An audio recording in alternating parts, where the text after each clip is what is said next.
Oke, kita mulai ya deep dive kita hari ini. Fokusnya seru nih, tentang jaminan dalam doa. Ada 3 materi renungan, pagi, siang, malam, yang kamu bagikan. Semuanya ngebahas kenapa sih kita bisa yakin waktu berdoa? Nah, misi kita hari ini, kita mau coba bongkar. Apa sih dasar keyakinan ini? Dan ya, dampaknya apa buat kamu sehari-hari? Betul sekali. Kita bakal lihat nih, konsep akses langsung ke Tuhan, terus peran Yesus sebagai perantara kita, sama pentingnya doa kita itu selaras gitu sama kehendak Tuhan. Ini bukan cuma teori loh ya, tapi gimana pemahaman ini bisa benar-benar ngubah pengalaman doamu. Oke, menarik. Nah, poin pertama nih, dari renungan pagi. Ada ide soal akses VIP gitu ya, ke Tuhan.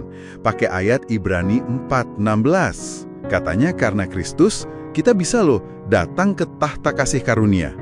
Dan ini kuncinya, dengan penuh keberanian. Iya, betul. Nggak perlu antri, nggak perlu ragu, kayak punya backstage pass lah ya. Nah, itu dia. Analogi VIP atau backstage pass itu pas banget. Kata kuncinya memang di penuh keberanian itu. Jadi bukan cuma sekedar boleh masuk, tapi diundang masuk tanpa rasa was-was, tanpa minder gitu. Oh, oke. Sumber renungannya bahkan langsung nanya kan, apakah aku masih ragu-ragu atau sudah berani saat datang berdoa? Ini kayak panggilan buat pakai hak istimewa itu. Hak istimewa yang udah dikasih ya, bukan cuma tahu doang. Betul. Keberaniannya itu datang dari jaminan Kristus. Oke, jadi aksesnya udah kebuka lebar nih, dan kita diundang masuk dengan pede, dengan berani. Nah, tapi kan kadang kita mikir, gimana kalau doa kita tuh, aduh kata-katanya berantakan ya, atau rasanya nggak sempurna gitu. Apa itu ngurangin jaminan tadi? Ini dibahas di renungan siangmu ya? Nah, pertanyaan bagus banget, dan renungan siang langsung jawab itu. Dia pakai Roma 8:34. Di situ, Yesus perannya bukan cuma kasih akses, tapi juga sebagai pembela atau pengantara kita di sorga. Pembela? Maksudnya gimana tuh? Maksudnya, dia itu yang mewakili kita. Dia ambil doa-doa kita yang mungkin yang kedengerannya kacau gitu di telinga kita, terus dia sampaikan secara sempurna ke Bapa. Lega banget kan rasanya? Wah, serius, itu melegakan banget sih. Jadi nggak perlu minder gitu ya kalau doa kita nggak puitis atau gimana gitu. tepat. Nggak perlu sama sekali. Sumbernya ini benar-benar ngertiin perasaan kita yang kadang, aduh ngerasa nggak layak atau nggak bisa berdoa. Pertanyaan refleksinya juga jelas kan? Apakah aku sering merasa tidak layak atau tidak bisa berdoa? Iya. Jaminannya itu, doamu didengerin kok dan disempurnakan sama sang pengantara.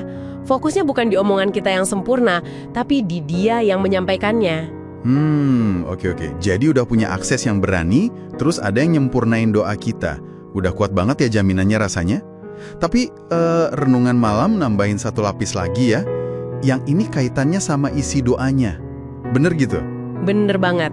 Renungan malam ini dasarnya dari 1 Yohanes 5 ayat 14. Ini bawa kita ke, bisa dibilang puncak jaminannya. Kepastian doa dikabulkan. Wah, pasti dikabulkan. Tapi ada syaratnya. Dan ini penting banget. Sumbernya bilang, jaminan paling kuat, bahkan disebut jaminan 100% dikabulkan itu, datang ketika kita minta sesuatu yang, nah ini dia, sesuai dengan kehendak Tuhan. Oke. Ada syaratnya ya, harus sesuai kehendak Tuhan. Tentu saja, kuncinya di situ. Kalau permintaan kita memang selaras sama maunya Tuhan. Terus, gimana cara kita tahu apa kehendak Tuhan itu? Kan nggak selalu jelas ya. Nah, sumber ini kasih petunjuk. Katanya, kita bisa kenalin kehendak Tuhan itu melalui firman-Nya. Jadi, kita diundang nggak cuma ngomong ke Tuhan, tapi juga dengerin Dia, lewat apa yang udah Dia bilang di firman. Oh, jadi 2 arah ya? Betul. Doa yang paling powerful, menurut pemahaman ini ya, itu doa yang sebenarnya menggemakan isi hati Tuhan sendiri. Makanya pertanyaan refleksinya jadi dalam banget. Doa-doaku ini udah lebih fokus ke maunya Tuhan atau masih maunya aku sendiri? Oke.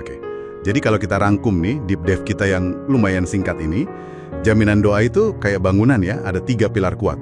Pertama, berani masuk karena akses dari Kristus.